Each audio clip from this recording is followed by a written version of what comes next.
आज का दिन खुदा ने बनाया और हमारे सामने रखा है कि हम इसमें शादमा हों, खुश हो जाएं, क्योंकि सारे दिन खुदा के बनाए हुए हैं और हर एक दिन जो है वो आप लोगों के लिए अच्छी से अच्छी बरकतें लेकर के आता है। रोज़ नया जीवन होता है, रोज़ नई ज़िंदगी होती है और हम तरोताज़ा होकर रोज़ नए बन करके खुदा के सामने आते हैं। तो खुदा का कलाम जो है वो हमें मजबूर करता है कि हम हर वक्त और हर समय खुदा की तारीफ करें, खुदा के गीत गाएं, खुदा के वचन और खुदा के कलाम को सुनें। एक बार का जिक्र है कि एक आदमी मसीहा के पास आया और बड़े जोशो खरोश के साथ आया और आकर के कहने लगा कि अच्छी ज़िंदगी जीने के लिए मैं क्या करूं। अच्छी ज़िंदगी, खुशनुमा ज़िंदगी, भरपूर ज़िंदगी, सच्चाई की ज़िंदगी जीने के लिए मैं क्या करूं। तो आप लोग जानते हैं क्या जवाब था मसीहा का। मसीहा ने उसको जवाब दिया कि तेरे पास बहुत ज़्यादा संपत्ति है, तू बहुत ज़्यादा अमीर है और दुनिया में बहुत सारे गरीब लोग हैं। अब तू अपनी सारी अमीरी जो है ना वो उनको दे दे जिनके पास कुछ नहीं है और खुदा के कलाम के पीछे आ जा, मेरे पीछे आ जा, तो तुझे एक खुशनुमा ज़िंदगी मिलेगी। लेकिन वो खुदा को छोड़ करके, खुदा के कलाम को छोड़ करके चला गया, क्योंकि वो धन को छोड़ना नहीं चाहता। धन के पीछे, दौलत के पीछे वो अपनी खुशनुमा ज़िंदगी की परवाह नहीं कर रहा, लेकिन धन को पकड़े। ये संसार में ऐसा ही होता है। आज मैं आपको बताता हूँ कि इसी तरह एक आदमी एक संत के पास गया, फकीर के पास गया और उसने उससे पूछा कि गुरुजी अच्छी ज़िंदगी जीने के लिए मैं क्या, कौन सा रास्ता अपनाऊँ।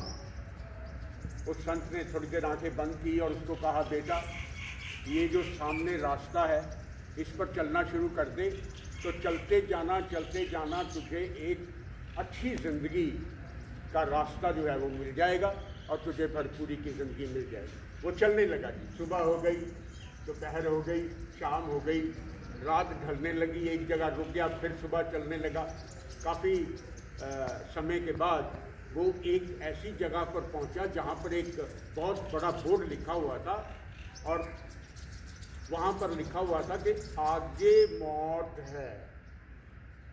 वो जो जवान आदमी था उसने जब देखा कि आगे तो मौत लिखा हुआ है, आगे मौत है, तो एकदम पीछे की तरफ भागा, वापस आ गया कि आगे तो मौत है, मैं ज़िंदगी चाहता हूँ और इसने मुझे मौत का रास्ता बता दिया, आगे मौत है, तो वो पीछे भागा है। आप जानते हैं उस बोर्ड के पिछली तरफ लिखा हुआ था, यहाँ से ज़िंदगी शुरू होती है। और जहाँ अच्छी ज़िंदगी सामने आई तो वो जो ज़िंदगी ढूंढने के लिए निकला था वो वापस चला गया और ज़िंदगी का रास्ता उससे छूट गया। बिल्कुल ऐसा ही होता है, जब हम बिल्कुल एक अच्छी ज़िंदगी के पास आने लगते हैं तो खुदा का कलाम हमसे कोई ना कोई चुरा लेगा। खुदा का कलाम ऐसा है, खुदा का कलाम जो है वो दो धारी तलवार है। आपके लिए भी वैसा ही है, आपके लिए भी ऐसा है, मेरे लिए भी ऐसा है। इस कलाम को समझना बड़ा ही मुश्किल सबक है। एक जगह खुदा का कलाम कहता है कि जो अपनी ज़िंदगी को मेरी खातिर खोएगा वो उसे पा लेगा और जो मेरी खातिर ज़िंदगी को बचाएगा वो उसे खो देगा। बड़ा पेचीदा कलाम है बुआ जी। जो ज़िंदगी को बचाएगा वो खो देगा और जो खो देगा वो उसे पा लेगा। कितना पेचीदा कलाम है, इसको समझना बड़ा मुश्किल है। जो मेरी खातिर अपनी जान को बचाएगा वो उसे खो देगा और जो मेरी खातिर अपनी जान को खो देगा वो उसे पा लेगा। ये खुदा का कलाम है, खुदा की पाक और पवित्र वाणी है। ये जो कलाम आपके पास आता है वो मेरी तरफ से नहीं आता, याद रखिए। जो कलाम इस समुद्र में से खोलने पर निकलता है वही कलाम आपके सामने पेश हो जाता है। और हम सदियों से इस कलाम को सुनते चले आ रहे हैं। आज खुदा का कलाम आपसे कहता है कि मेरे बेटे मेरी बेटियों, जो खुदा का कलाम आप सुनते हैं वो मेरे पिता की तरफ से है, वो मेरी तरफ से नहीं है। आज यूहन्ना की इंजील निकाल के रखेंगे, उसका 7 बाप है, उसकी 16 नोट कर लेंगे, पढ़ेंगे नहीं, मैं पढ़ूंगा। यीशु ने उन लोगों को जवाब दिया, ये उपदेश मेरा नहीं है। जो कलाम आता है वो खुदा की तरफ से आता है, आसमान से आता है। तो आप इधर आ गए मेरे पास, मुझे इस तरफ घूमना पड़ता है, आप यहाँ आ जाए। तो लिखा है कि यीशु ने उन लोगों को जो कलाम सुन रहे थे उनको जवाब दिया कि ये कलाम मेरा नहीं है, ये कलाम खुदा की तरफ से आता। आपको पादरी अलीशास कलाम नहीं सुनाता, आई एम इंस्ट्रूमेंट, मुझे तो इस्तेमाल किया जा रहा है, मुझे सिर्फ यूज़ किया जा रहा है, मेरी ज़ुबान को, मेरे गले को यूज़ किया जा रहा है। कलाम तो खुदा की तरफ से होता है। आज वो कहता है, आपसे कह रहा है कि ये कलाम, ये उपदेश जो है वो मेरी तरफ से नहीं है, पर मेरे भेजने वाले मेरे पिता की तरफ से है। यूहन्ना 14 की 24 आज निकाल लेंगे। जो वचन, जो कलाम तुम सुनते हो वो मेरा नहीं, जो कलाम पिता की तरफ से मुझे तुम्हारे पास भेजा जाता है वो मैं तुम्हें कलाम को सुना देता हूँ। ये खुदा पढ़ेंगे, कहाँ लिखा है? यूहन्ना 14:24 का दूसरा हिस्सा पढ़ेंगे। और जो वचन तुम सुनते हो वह मेरा नहीं, वह पिता का है। वो जो कलाम आप सुनते हैं वो किसी इंसान का नहीं है। अरे मसीहा ने कह दिया कि वो मेरा नहीं है। मसीहा ने कहा कि ये कलाम मेरा नहीं है, जो कलाम मुझे मेरे पिता की तरफ से मिलता है वो मैं आपको सुना देता हूँ।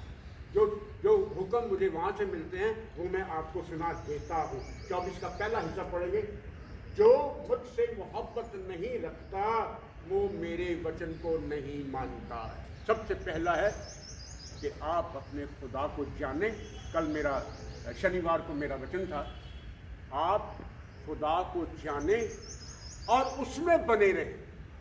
अगर आप खुदा को जान जाएंगे, खुदा में बने रहेंगे तो आपका जीवन सफल है, नहीं तो आपका जीवन जो है वो कटता चला जाएगा, आप जी नहीं पाओगे। फिर तो दिन काटे हैं, सुबह हो गई, रात हो गई, सो जाओ, फिर सुबह हो गई, ऐसा। 14-24 का पहली लाइन पढ़ेंगे। जो मुझसे प्रेम नहीं रखता वो मेरे वचन नहीं मानता।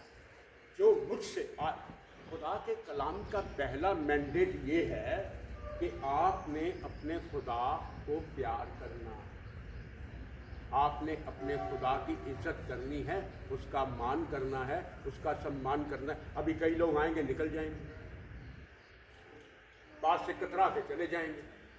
अरे खुदा का कलाम हो रहा है, it's word of the God.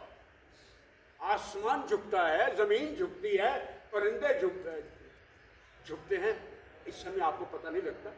जब आप मेरे रिकॉर्डिंग में जब आप कलाम को सुनेंगे ना तो चिड़ियाँ भी चा चा चा चा करती हैं, उसमें आप सुनिए, वो भी कलाम का जवाब देती हैं। अब आप लाइव सुन रहे हैं तो आपको सुनाई नहीं देगा, जब आप रिकॉर्डिंग में सुनेंगे तो चिड़ियाँ भी जवाब देती हैं खुदा के कलाम, है ना। खुदा का कलाम चीज़ ही ऐसी है कि ये जीवन, भरपूर जीवन, सदा की जिंदगी, सच्चाई, नरमाई, भलाई, सब चीज़ों से भरा हुआ कलाम। यदि तुम मुझ में बने रहो तो मेरा कलाम जो है, मेरा वचन जो है वो तुम में बना रहेगा। कल इतवार का दिन था तो मैं लोगों से बात कर रहा था कि आजकल का आदमी जो है वो अपने ऊपर ज़्यादा भरोसा करता है। मेरा, मैं करूँगा, मैं जाऊँगा, मैं देखूँगा, वो मैं पर भरोसा है। आपको पता है कि सलीब के दो निशान हैं, एक इस तरफ से है सीधा और एक ये इस तरफ है। सीधे का मतलब होता है आई, मैं, उस आई का मतलब होता है मैं, लेकिन खुदा ने इस दुनिया में आकर के उस आई को काट दिया, उसने आई को खत्म किया, उसने मैं को खत्म किया। ठीक है मेरे बच्चों, खुदा का कलाम कहता है कि यदि तुम मुझ में बने रहोगे तो मेरा कलाम तुम में बना रहेगा, तो जो मांगोगे, जो कुछ भी मांगोगे वो तुम्हारे लिए हो जाएगा। It will be done what ever you ask. आप खुदा के सामने मांग लीजिए कि मैंने अपनी क्लास में फर्स्ट आना है, आप फर्स्ट आ जाओगे। अरे खुदा से मांग के देखो तो सही, आपने तो मांगा ही नहीं अभी तक। सारा संसार जो है वो शैतान के बस में हो गया, वो शैतान की युक्तियों पर चलता है, और शैतान कभी नहीं चाहता कि आप फर्स्ट आ जाओ। शैतान कभी नहीं चाहता कि आपको अच्छी नौकरी मिल जाए, शैतान कभी नहीं चाहता कि आप अच्छी जिंदगी जिए। शैतान हमेशा आपको बरगलाने की कोशिश करता रहता है, वो आपको सही रास्ते से हटा देता है। सारा संसार जो है वो शैतान के। पहला यूहन्ना की पत्री है 5:19 बताती है, हम जानते हैं कि हम परमेश्वर से हैं। अगर मैं आपसे पूछ लूं कि आप खुदा को मानते तो आप यही कहोगे हाँ जी। मैं कहूँ आप खुदा के बेटे हैं, आप कहेंगे हाँ जी। मैं कहूँ आप खुदा की बेटी हैं, हाँ जी। क्या आप सचमुच में खुदा की बेटी हैं?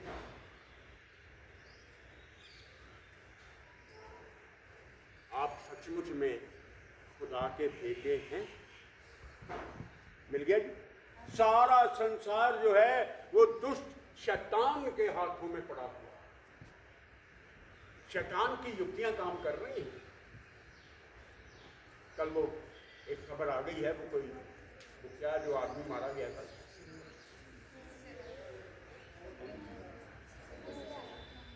हाँ उसको मार दिया गया, बेकसूर है, मार दिया गया।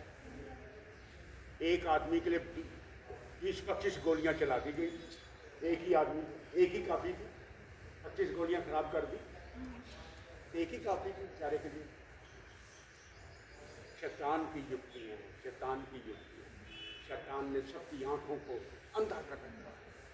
शैतान कहता है कि बारूद चलाओ, यूक्रेन में क्या हो रहा है, बारूद चलाओ, लोगों को खत्म करो, तहस नहस। खुदा ने अपने हाथों से इस जमीन को बनाया हुआ है और लोग तहस नहस फिर से बेडौल करने के लिए लगे हुए हैं। पृथ्वी बेडौल थी, खुदा ने उसे अपने हाथों से तराशा है और लोग उसे फिर से वीरान करने वाले हैं।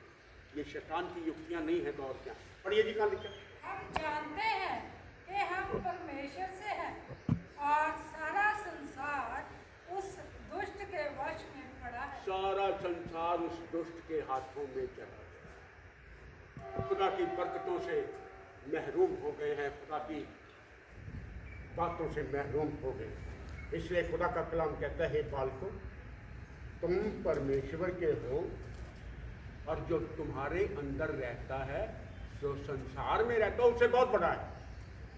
जो आपका परमेश्वर है ना, वो संसार में सबसे बड़ा है।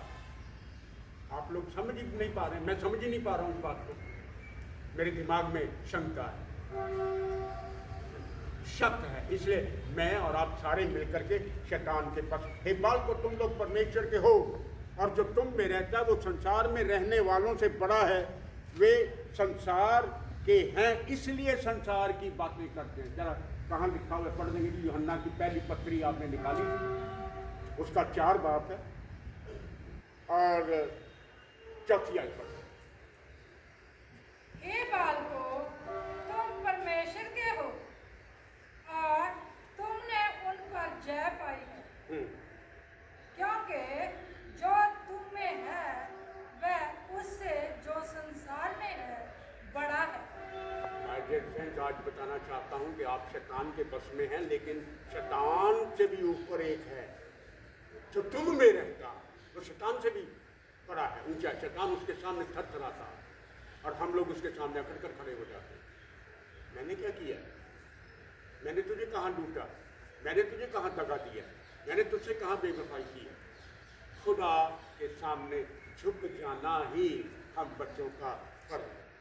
वे संसार के हैं इसलिए संसार की बातें करते हैं। तुम परमेश्वर के हो, इसलिए परमेश्वर की बातें करते हो। हम लोग सुबह रोज आते हैं, खुदा की बातें करते हैं, खुदा के साथ बातें करते हैं, खुदा का जवाब लेते हैं। और ये कहाँ लिखा? 5वीं आयत, वह संसार के हैं, इस कारण वह संसार की बातें बोलते हैं जी, और संसार उनकी सुनता है। क्योंकि वो संसार के हैं, इसलिए वो संसार की बातों को सुनते हैं, संसार की बातों को मानते हैं। लेकिन आप लोग खुदा के, आप संसार से नहीं, आप संसार से तो अलग किए गए हो, आप तो संसार से चुन लिए गए हो, अलग कर दिए गए हो। तुम मेरी संतान हो, इसलिए मैंने तुम्हें संसार से अलग कर दिया। आखिरी आयतों पे आ रहा हूं। यहोवा परमेश्वर को अपने सुखों का मूल जानिए, तो वो आपके सारे दिल के ख्यालों को, आपके मनोरथों को, जो आपके मन के अंदर मनोरथ है ना, उनको भी पूरा करने वाला खुदा है। आप अलग किए हुए लोग हैं, आप संसार से निकाल दिए गए लोग हैं, ताकि आप संसार की युक्तियों पर ना चलें, क्योंकि सारा संसार जो है वो शैतान के बस में हो गया है। इसलिए ऐ बनी आदम, वापिस आ जाओ, लौट आओ। तुम्हें शाही अंगूठी देने वाला खुदा आपकी राह देखता है, अच्छी जूतियां पहना देने वाला खुदा आपको देखता है, अच्छे वस्त्र दे देने वाला खुदा आपकी तरफ नजरें लगाए हुए हैं। वो रोज सुबह उठ करके देखता है कि मेरा बेटा वापस आ जाए। और खुदा का कलाम कहता है कि वो देखो, सारा संसार जो है वो शैतान के बस में हो गया है। इसलिए आज खुदा का कलाम कहता है कि खुदावन को अपने सुखों का मूल जानिए। हर एक सुख जो है वो खुदा की तरफ से है, हर एक अच्छाई जो है वो खुदा की तरफ से है, हर एक सच्चाई जो है वो खुदा की तरफ से है, हर एक जिंदगी जो है वो खुदा की तरफ से है। पहले मैंने एक दिन बयान किया था, हम इस संसार में जीने के लिए आए हैं, दिन काटने के लिए नहीं आए हुए। हम खुदा के बेटे और खुदा की बेटियां हैं, हम जीने के लिए आए हुए। इसलिए खुदा को अपने सुखों का मूल जानिए, वो आपके मनोरथों को पूरा कर देगा, आपकी खुशियां आपको दे देगा, आपको सच्चाई से भर देगा। मैंने तेरे कलाम को दिल में बसा रखा है ताकि मैं शैतान के बस में ना जाऊं। मैंने तेरे कलाम को अपनी ढाल बना रखा, मैंने तेरे कलाम को अपने जीवन का स्रोत बना रखा है। मैंने तेरे कलाम को दिल में इसलिए रख छोड़ा है ताकि तेरे विरुद्ध गुनाह ना करूं। तेरे कलाम नू मैं दिल विच रखिया, कराना तेरा गुनाह, जवान भला किस तरह साफ रखेगा अपना राह। तेनू मैं ढूंढिया। जी आगे आगे और गीत है,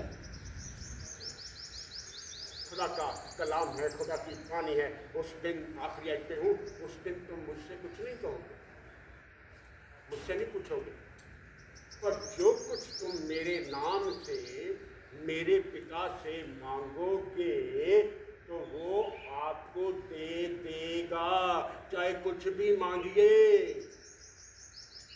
अरे उसके तो नाम से मुर्दे जिंदा हो जाते हैं, समुद्र दो हिस्सों में बंट जाता है, रात दिन में तब्दील हो जाती है। सन्नाटे को खुदा कहता है उजाला हो जा, उजाला हो जाता है। ये खुदा का कलाम है, ये खुदा की पाक और पवित्र वाणी है। उस दिन तुम मुझसे नहीं पूछोगे, सिर्फ मेरा नाम इस्तेमाल कर लेना, और मेरा नाम है मसीहा। मसीहा का मतलब है मसा किया हुआ, खुदा का भेजा हुआ, खुदा का मसा किया हुआ। अब तुम मेरे नाम से जो मांगोगे ना वो तुम्हें। आखिरी आयत है यूहन्ना 16 की 23 आयत। और जो कुछ भी तुम मेरे पिता से मेरे नाम से मांगोगे वो तुम्हें दे देगा। हम तड़पते फिरते हमें मिलता नहीं है, क्योंकि हमें मांगना नहीं आता। We don't want how to beg। मांगने के लिए अपने हाथों को खुदा के सामने पेश किया जाता है। हमने तो अपने हाथों को बांध रखा, हाथ खुलेंगे तो खुदा आपको अपनी बरकतों से भरेगा, और उसकी बरकतों में हर एक चीज़ शामिल है जिनकी हमें ज़रूरत है। तो खुदा आपसे बातचीत कर, पढ़िए क्या कहाँ लिखा, 16-23। उस दिन तुम मुझसे कुछ ना पूछोगे। मैं तुमसे सच सच कहता हूँ, यदि पिता से कुछ मांगोगे तो वह मेरे नाम से तुझे देगा। अगर तुम मेरे नाम से पिता से कुछ मांगोगे तो वो तुम्हें बिल्कुल बिल्कुल बिल्कुल दे देगा। शर्त ये है कि आपको दिल से मांगना है, अपनी कमजोरियों को रख के खुदा के सामने रखना है कि मुझे इसकी ज़रूरत है प्रभु, मेरे खुदाया इसके बिना मैं रह नहीं पाऊंगा, मुझे इसकी ज़रूरत है। अपने इलाही ख़जानों से मुझे दे दे। जो आसमान का मालिक है, ज़मीन का मालिक है, समुद्रों का मालिक है, उसको किस चीज़ की कमी है? उसको किसी चीज़ की नहीं। आज आपके पास किसी चीज़ की कमी है तो खुदा से मांगिए। अपनी सारी कमजोरियों को खुदा के सामने रखिए, अपनी सारी दुश्वारियों को खुदा के सामने रखिए, अपनी सारी परेशानियों को खुदा के सामने रखिए। वही है एकमात्र नाम, वही है एक नाम जिसका नाम है यीशु नासरी, द जीसस ऑफ नाज़रेथ। वो आपके सारे सवालों का जवाब है। आप काश आप बात खुदा के कलाम को समझ जाएं, उस पर मनन करें, उस पर ध्यान दें और खुदा को अपने सामने रख करके आज की जिंदगी जो है वो शुरू करते चले जाएं। शुरू करें और करते रहेंगे। खुदा आपको बरकत दे, आपको आशीष दे। आज के दिन को हम खुदा बाप, खुदा बेटे और खुदा पाखरू के नाम से शुरू करने जा रहे हैं, और आज की जो हमारी सारी ज़रूरतें हैं वो खुदा अपने गैबी इलाही खजानों से पूरी करेगा। हाथ जोड़ लीजिए।